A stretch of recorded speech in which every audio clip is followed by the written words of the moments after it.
Hablando un poco de cuidar la patria, tenemos acá una cuidadora de la patria, es nuestra legisladora porteña de Unión por la Patria, además es referente de la Organización Social y Política El Hormiguero, es socióloga, docente, madre, un montón de cosas que hace nuestra compañera. Bienvenida, Maru. Gracias, Dai. Estoy muy contenta de estar acá. No conocía el espacio, me parece hermoso, muy lindo, muy cálido, bello, cuidado y además feliz de encontrarme con compañeras, compañeros que conozco hace tantos años y que admiro mucho y que me encanta que hayan armado esta radio acá en este patio. Todo lo que pasa en La Pla Pla me parece que es muy bello, que hace mucho más lindo al barrio. En general la cultura hace mucho más linda a los barrios, así que felicitarlos. Bueno, gracias. Para nosotros también es hermoso que estés acá, súper bienvenida. Y además hablar de bueno, lo importante que es la cultura, y un poco también vienen acá porque están haciendo la recorrida de Que No Calle. Nosotros estuvimos hablando en el programa, estuvimos juntando donaciones desde el espacio para el festival que se arma hace un montón. ¿Querés contarnos un poco? Sí, les cuento. Una movida muy, muy linda que en verdad se trata de crear redes y alianzas entre actores de la ciudad. 25 espacios culturales, 15 organizaciones que trabajan acompañando de distintas formas a personas que viven en la calle en la ciudad de Buenos Aires. Son miles las personas que viven en la calle. Hace poquitos días se conoció un censo popular organizado por organizaciones sociales que habla de más de 11.000 personas que en este momento, con este frío, están viviendo en la calle. Esa situación de injusticia es abordada por muchas organizaciones, más grandes, más chicas, que laburan territorialmente en distintos barrios. Y el Que No Calle hace 4 años lo que hace es juntar a esas organizaciones con espacios culturales y armar una movida en homenaje a Mercedes Sosa. Hoy se cumple, además de un aniversario de la independencia de nuestra patria, un aniversario del natalicio de Mercedes Sosa. Y el Que No Calle, que es ese Que No Calle el cantor, que en verdad es de Horacio Guaraní, es una denuncia de una situación que no podemos naturalizar, ¿no?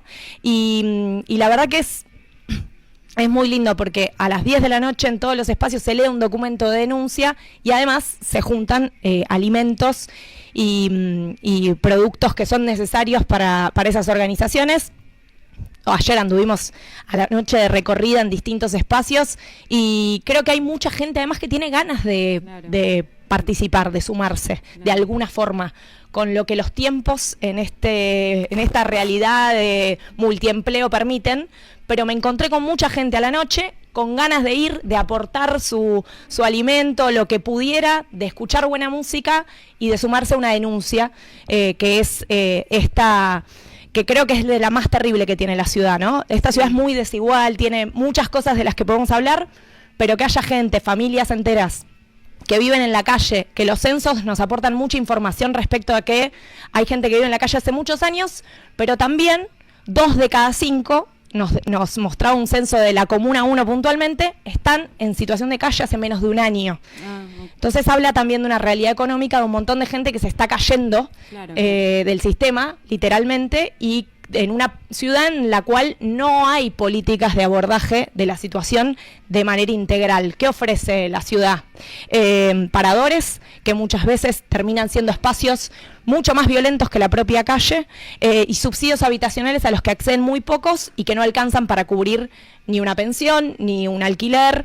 Entonces es muy importante que los espacios culturales se hayan sumado a esta denuncia de una situación que nos habla del odio y de la crueldad en su máxima expresión. Tal cual. Por un lado lo que decís es, bueno, la importancia de cómo las personas que habitamos la ciudad y que creemos que es injusto lo que sucede y que personas tengan que dormir en la calle. Bueno, por un lado, estar atentos también a estas cosas, la importancia de organizarse, estar en red para que los que puedan colaborar, y por otro lado, aprovecharte de la parte estatal. ¿Qué es lo que se podría hacer al respecto? Ya desde el Vamos hay censos que no son correlativos con los censos que hacen las personas que trabajan con la gente que está en situación de calle. ¿Qué respuestas se pueden dar desde la legislatura, desde lo estatal, que se podría ver? Bueno, hay una ley muy buena vigente que impulsaron las organizaciones sociales sociales en su momento, y esa ley establece una serie de políticas que tendrían que funcionar para acompañar a las personas que están en calle. Se sabe, por el laburo que hacen las organizaciones también, que tiene que ser un acompañamiento muy pormenorizado, ¿no? Porque el que está en la calle rompió todo lo que hace a su trayectoria de vida. Probablemente perdió su trabajo, si tenía que estudiar o estaba estudiando, no puede sostener los estudios. Entonces, se requiere por parte del Estado de ese acompañamiento integral. En primer lugar, que la persona pueda salir de esa situación. Y para eso debería haber subsidios habitacionales que permitan pagar un alquiler, costear un alquiler. En su momento existían espacios que no son paradores, que funcionan como hoteles, que podrían ser bien pensiones no tercerizadas, sino gestionadas por la propia Ciudad de Buenos Aires, que sirvan como una primer salida a la calle para que luego las personas, las familias puedan ir independizándose, ganando autonomía y pudiendo resolver por sí mismos con una fuente de ingresos que también debería haber cierto acompañamiento desde la ciudad para que pueda acceder a ella, poder hacerlo. Se requieren políticas integrales, que se cumpla una ley, como pasa en general, ¿no? Hay un montón de leyes que son muy buenas y que después, si no se les pone presupuesto atrás, si no se prioriza presupuestariamente estas situaciones, es muy difícil, porque además tenemos un gobierno de la ciudad que no solo quitó presupuesto, recorta presupuesto destinado a el acompañamiento a las personas que viven en la calle, a los comedores comunitarios que asisten a estas personas, sino que esto lo combina desde hace un tiempo con una política de criminalización del que vive en la calle y de persecución del que vive en la calle. La publicidad de ellos era como... Ciudad limpia. Claro, ciudad limpia, como si fuera que es suciedad, en vez de responsabilizarse. Exacto. Y tomar acciones. Jorge Macri en sus redes sociales diciendo los cajeros automáticos no pueden ser monoambientes, ¿no? Claro. No sé qué porteño piensa que representa esa idea, muy bien no le fue en las últimas elecciones con esa idea, y además una policía de la ciudad, estamos en Caballito, estamos en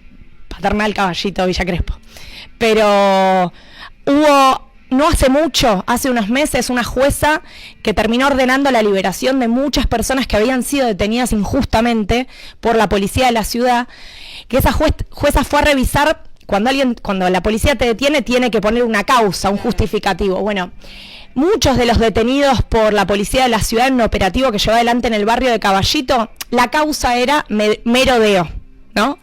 Que parece un ilícito. El hecho de merodeo es estar en la calle, claro, viven en la calle, hermano, y eso no es un delito. El delito es que vos como gobierno y como Estado no le des una respuesta a eso, ¿no? Entonces, es una política de abandono y es una política de persecución. Y por eso creo que es tan importante, porque es una batalla que efectivamente es cultural, que estemos construyendo, no solo pensando propuestas desde lo estatal, que se tienen que llevar adelante, sino que como comunidad en la Ciudad de Buenos Aires, desde los espacios que conformamos, digamos, no vamos a naturalizarlo y estamos comprometidos con esta situación y queremos que esta situación se revierta de alguna forma, ¿no? Okay. Y esto está bueno también, que además la gente que vive en los barrios pueda acercarse y colaborar. Y hablando de crueldad y hablando de tensiones, mira cómo lo local tiene que ver con... No es tan diferente el proyecto nacional que el que tenemos en la ciudad, así que hablando un poco, contarnos esta semana de tensiones y de crueldad de este gobierno, que fingiendo como no, es también un problema estatal, ¿no? Como si fuera que el Estado no funciona, pero para otras cosas sí parece que funciona, o que hacen funcionar la justicia, no sé, raro. Sí, bueno, estamos viviendo... Yo vengo de Parque Lezama, ¿no? Hoy estuvimos en Parque Lezama, que hubo una convocatoria también de la cultura. Estamos viviendo tiempos muy difíciles, muy complejos. Hoy, en un audio, en estas cosas que pasan en esta etapa en la que nos juntamos un montón en una plaza a escuchar un audio de nuestra conducción política porque está presa, Cristina decía, ¿somos independientes? Hoy es un 9 de julio para preguntarse si somos verdaderamente libres e independientes, ¿no? Porque efectivamente tenemos un gobierno nacional que se ha encargado de correrse para algunas cosas, pero además, y ella lo decía, y creo que por eso también se encargaron de en esta etapa ir a buscar a Cristina y poner su detención en la centralidad de la agenda, porque lo que intentan ocultar y no quieren discutir es que estamos viviendo una situación económica que no va a cerrar, que probablemente le quede muy poco tiempo de sostenibilidad a un proyecto económico que ya lo hemos visto a lo largo de nuestra historia, no cierra, de un endeudamiento serial y fugador de plata que no va a quedar en nuestro país, que no queda en nuestro país, la deuda de Mauricio Macri, pero tampoco esta deuda que le prestaron a Javier Milei, que vamos a tener que pagar, que condiciona la dependencia de nuestro país a futuro, la de las futuras generaciones, en un contexto muy complejo que, como bien vos decías, tuvo en las últimas semanas situaciones no solo la detención de Cristina para eleccionar a la dirigencia política, sino también la detención de compañeras para eleccionar a la militancia política, ¿no? Exacto. Hemos visto el caso de Alesia, que por suerte ya está en la casa, pero que tuvo que estar en un penal de máxima seguridad.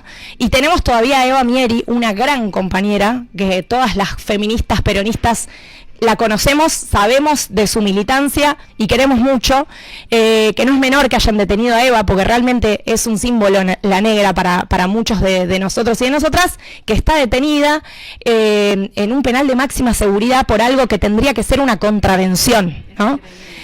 Es un poco forzado quizás, pero hoy estamos acá también porque salió una declaración en la legislatura repudiando una marca que intentaron dejar en la puerta de Pla Pla con una esvástica, que efectivamente es una contravención, ¿no? Eso que hicieron los que vinieron acá a escrachar es una contravención. La justicia mucho no avanzó respecto de este tema. Sin embargo, la justicia fue a buscar a sus domicilios, allanaron el domicilio, detuvieron no solo a Alesia, a la mamá, al mecánico, porque tenían cédula del auto que Alesia utilizaba, y a otros compañeros y compañeras militantes, por lo que tendría que ser una simple contravención, ¿no? Entonces, estamos viviendo momentos muy complejos, pero creo que el ejemplo de Alesia, que está bien, digamos, que está detenida injustamente, el ejemplo de Eva, que está detenida injustamente, pero está bien, nos tienen que hacer dar cuenta de que nada de esto va a detenernos, ¿no? Hacernos dar cuenta a nosotros y a quienes intentan con este amedrentamiento y la persecución de militantes, quienes piensan que esto va a detener a la militancia, están muy confundidos, ¿no? Son estas cosas también las que hacen que estemos más atentos que nunca, movilizados y construyendo algo que hoy Cristina decía con mucha claridad: ¿quién sino el peronismo, quien históricamente ha logrado resurgir de los momentos y de las situaciones más complejas, ¿no? 18 años estuvo proscripto el peronismo en nuestro país, sin embargo volvió, se reconstruyó, y nosotros y nosotras, por lo menos yo me identifico, parte de una generación que fue convocada a la política gracias a Néstor y a Cristina, ¿no? Y que esa convocatoria nos hace caminar todos los días, porque vivimos en una Argentina con mayores niveles de participación, de libertad, y con un pueblo que racionalmente y diría, no hay objetivamente, digamos, no hay discusión de esto, un pueblo que vivía mejor, y eso es lo que no podemos discutir, no hay discusión posible, ¿no? Tal cual. A mí se me hace pensar que cuando vos hablas con la gente, pasó algo que es cuando ganó Milei, muchas personas pensaron que la sociedad argentina es más cruel, ¿no? Y yo creo que en realidad no es eso, sino que la gente está con muchas preocupaciones, muchas cosas, además un mal gobierno y todo, pero lo que me interesa como poder, a ver qué puedes aportar a las reflexiones, es como pasan muchas cosas constantemente, ¿no? Está la detención de Cristina, está la detención de las compañeras, al mismo tiempo hay un problema económico, hay un problema de venta del país, ¿no? Como que nos ponen todo el tiempo cosas y yo creo que sí hay una militancia que acompaña, pero que a veces la disputa que se da es cultural, ¿no? Es como con cualquier persona que hablas, no es que se volvió un sobrete que no va a defender a una compañera, a no entender que no tiene que estar en un penal, sino que hay que dedicar tiempo para explicar, porque de alguna forma, comunicacionalmente, dicen, le puso mierda experta en la casa, tiene que ir presa. Ahora, si vos hablas y decís, acá pintar una esvástica y no hay nadie preso, y nadie piensa que esas personas deben estar presas, ¿cómo haces para que eso discursivamente, poder dar esa batalla al mismo tiempo, donde se tienen que dar 20.000 luchas al mismo tiempo?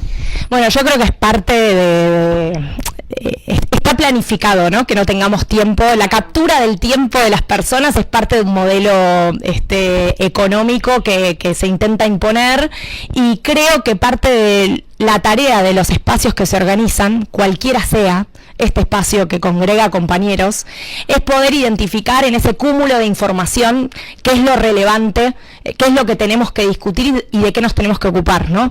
Y por eso creo mucho en los espacios de discusión que permiten salir de esa catarata informativa a la que nos someten las redes sociales, que muchas veces abruma. Y estar abrumados también nos paraliza, ¿no? Entonces creo que es muy importante recuperar espacios de discusión política, tener espacios de discusión política y entender cuáles son las batallas principales y cuáles son las secundarias. Hoy Cristina lo decía con mucha claridad y me parece que todos tenemos que poder tener un tiempito para discutir qué vamos a hacer con la Argentina, qué vamos a hacer en nuestro país con la deuda externa. Es una discusión que nos salió muy cara en el último proyecto de país que tuvimos, en el último gobierno, que fue muy dificultosa, digamos. Y me parece que lo que nos tiene que pasar, y retomo algo que decías al principio, Day, que me parece muy importante, la sociedad argentina no se derechizó. Lo que ocurrió es que hubo un gran sector de nuestra sociedad que quedó muy descontenta y se sintió muy defraudada con el último gobierno de Alberto, ¿no? Y de eso también tenemos que hacernos cargo. Por eso creo que parte de lo que tenemos que hacer es poder recuperar espacios de debate que nos ayuden a pensar cómo hacemos para volver a gobernar en nuestro país, teniendo claras algunas definiciones que no podemos dejar para el día después de haber ganado una elección, porque no se trata de volver a gobernar, se trata de volver a gobernar y hacerlo bien, y hacerlo en función de los intereses de nuestro pueblo, ¿no? Entonces, creo que parte de la tarea de la militancia es, de cualquier militancia, es discutir esas cuestiones centrales, porque yo creo, por ejemplo, que la deuda que tenemos es impagable, ¿no? Y que esa discusión no se puede dar en una mesa con 4 varones que siempre discuten economía. Es una discusión que tiene que dar nuestro pueblo, porque recuperar el gobierno y decir que hay una deuda que es impagable y que para ser un país que le pueda devolver el salario y el poder adquisitivo a la gente no podemos priorizar pagar deuda externa, requiere de una movilización y de una conciencia política en el pueblo muy grande. Entonces, creo que esa, por ejemplo, es una de las discusiones que tenemos que dar y poner y darle mucha centralidad y poder elegir esas batallas, ¿no? Poder decir, bueno, por ahí hay cosas, por ahí la tele nos tiene discutiendo las cosas que no son centrales, y además creo también que, así como Cristina representa para mucha gente muchas cosas que son hasta desde el punto de vista emocional muy importantes, creo que si Cristina es un punto de contacto muy alto entre la política y la sociedad, el otro punto de contacto muy alto son los espacios que abren la puerta todos los días e invitan a hablar. En el medio no sé cuánto hay, pero esas dos cosas son las dos cosas que hoy tienen que ser la base para reconstruir un proyecto político y salir de este infierno en el que estamos. Tal cual. Yo creo eso, por eso también este espacio, por eso también lo del que no calla y ser parte y formar parte de cada uno se pueda juntar a discutir si es que puede, y si no, que pueda de alguna forma formar parte de algo colectivo para poder transformarlo. Y para ir cerrando, esto sé que, no sé si se está armando un comité para la liberación de Cristina, un poco dejar de, si bien vos sos legisladora de Unión por la Patria, porque más allá de Cristina como figura y principal referente de la oposición, presidenta del PJ, y todo lo que conlleva Cristina como figura del kirchnerismo, porque es importante para nuestra democracia en general, defender a Cristina, que es defender a la democracia. Sí, me parece que nadie entiende que pueda vivir en un país en el que mucha gente quisiera ir a votar a una dirigente y no puede hacerlo, más allá de que sientas que esa dirigente te representa o no. Eso ya condiciona la posibilidad de vivir en democracia. El voto es el elemento más mínimo que garantiza una democracia, ¿no? Y no para subestimarlo, porque le costó la vida a muchos compañeros también vivir en proyectos, en momentos de nuestra historia distintos, pero ya eso hace que sea una limitación muy importante, y por lo que, más allá de que te reconozcas o no kirchnerista o peronista, entiendas la centralidad de discutir que no tiene que haber presos políticos en nuestro país, que tiene que haber una justicia que debiera funcionar como árbitro y no como parte de un equipo, y esa justicia hoy no está funcionando de esa forma, y eso nos pone en libertad condicional a todos, porque lo dijimos con Cristina, lo dijimos con Eva, pero también un poco todos estamos a merced de un poder que además se cree por encima de los dos poderes que son elegidos por el pueblo y que todos lo viven en su vida cotidiana, sobre todo quienes más tienen, que esa justicia en general no se encarga de resolver los problemas de la vida cotidiana de la gente, ¿no? Entonces creo que eso implica que podamos discutir, que Cristina esté libre, porque además la tienen presa Cristina porque saben que representa la posibilidad de vivir de otra forma. Entonces no es menor cuando estamos discutiendo que queremos recuperar el salario, la capacidad adquisitiva de nuestro pueblo, estamos discutiendo a Cristina también, ¿no? No son discusiones que no se conecten de ninguna forma, por el contrario. Así que hay una campaña de Cristina Libre, está San José. Hoy ella lo decía, de la felicidad que le genera cada vez que hay alguno que pasa y que le pide y que le da cariño. Creo que eso es muy importante también, pero sobre todo, insisto, en la importancia de generar espacios de debate y de discusión, que me parece que es el mayor aporte que podemos hacer hoy a esta democracia condicionada en la que estamos viviendo. Tal cual. Bueno, gracias por venir y bueno, acá está abierto el espacio para el debate y para que se escuchen las voces también. Bueno, gracias a ustedes, y acá vos me decía también que avise que soy legisladora de la Ciudad de Buenos Aires, que estamos también al servicio y a la disposición de los vecinos de esta ciudad. Entonces, para todos los vecinos de este barrio, de estos barrios que escuchan esta radio, que sepan que estamos para también las necesidades que tengan, poder acompañarlos, que en definitiva... Voy a tomar un momento para decir, porque nosotros, algo que para mí está re bueno de cómo funciona la organización, es que cuando pasó el que nos pintaron la esvástica en la puerta también, esto de tejer redes, ¿no? De cómo uno no sabe solo qué hacer frente a esas cosas, y de saber que uno puede, que existe la legislatura, que existen compañeras como Maru, que uno le puede hablar, que escucha, que presenta un proyecto, que junta las firmas para que ese proyecto se pueda trabajar. Entonces, como también me parece que es importante que los vecinos, vecinas sepan que existen esas posibilidades y que existen compañeros que están creando el espacio para hablar, para debatir y para acompañar sobre todo a esta ciudad y a estos momentos que están más fríos también. Tal cual. Bueno, muchas gracias y de verdad, de vuelta, felicitaciones por la radio, por el espacio, que es hermoso y que seguramente vamos a venir más veces. Vamos a volver. Tal cual. Gracias. En las arenas baila la luz